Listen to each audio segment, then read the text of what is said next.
Salut mes petits griffus, aujourd'hui on part faire un tour dans une rue où il fait pas bon s'endormir. Every town has an Elm Street. On parle de jouets et de Freddy Krueger, deux ingrédients pour un bonheur total.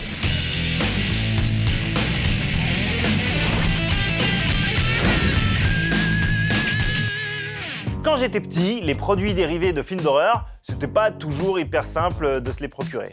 Ils vendaient pas forcément des figurines Hellraiser chez Toys R Us, si vous voyez ce que je veux dire. We'll tear your soul apart. Pourtant, certaines licences sont devenues très populaires. Et si en 1978, Kenner a finalement annulé sa gamme de jouets Alien de peur d'être boycotté par les parents, d'autres marques se sont emparées d'un personnage qui allait devenir une icône pop au cours des années 80, le boogeyman ultime de cette décennie, Freddy Krueger. Watch this.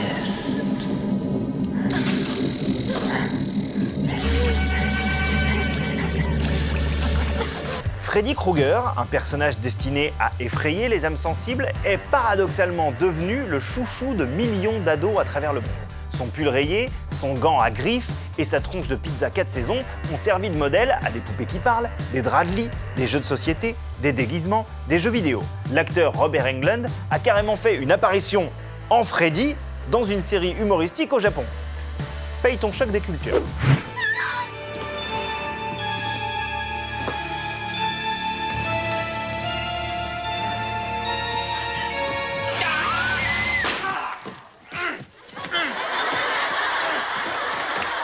Aujourd'hui, Freddy Krueger n'apparaît plus sur l'écran et reste malgré tout très populaire. Preuve en est, la profusion de produits dérivés qui ne cesse de se renouveler.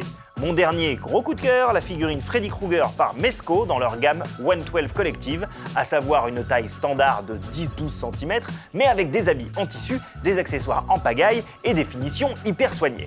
Cette figurine est absolument fantastique. Les articulations sont hyper satisfaisantes, le look de Freddy n'a jamais été aussi respecté à une si petite échelle. On est vraiment face à du beau boulot de la part de Mezco. Leur Freddy est dispo un petit peu partout sur le web ou en boutique spécialisée. Vous le trouverez entre 80 et 100 €. C'est pas donné, mais ça les vaut. Il y a du vrai tissu. Aujourd'hui, dans le Rewind de Pop Life, on reparle du tout premier rôle au cinéma de Johnny Depp. C'était dans le premier Freddy. Oh my God! Well, that is something and a half. En réalité, l'acteur qui se rendait à une audition pour le film était Jackie Earle Haley. Si son nom ne vous dit rien, c'est tout simplement le mec qui joue Rorschach dans les Watchmen. Where's my face? Help me!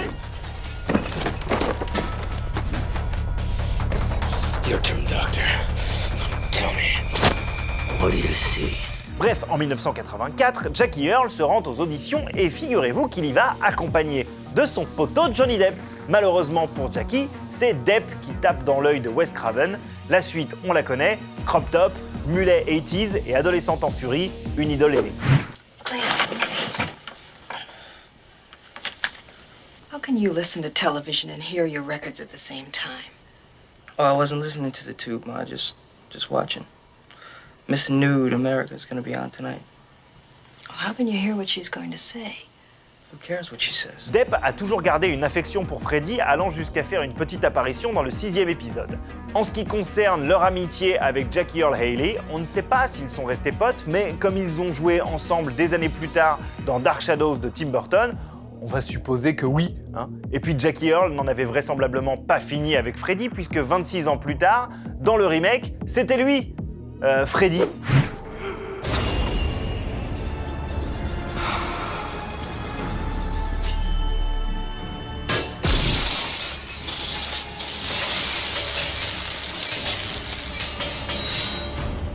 Comme quoi, ne jamais essayer de brûler les étapes.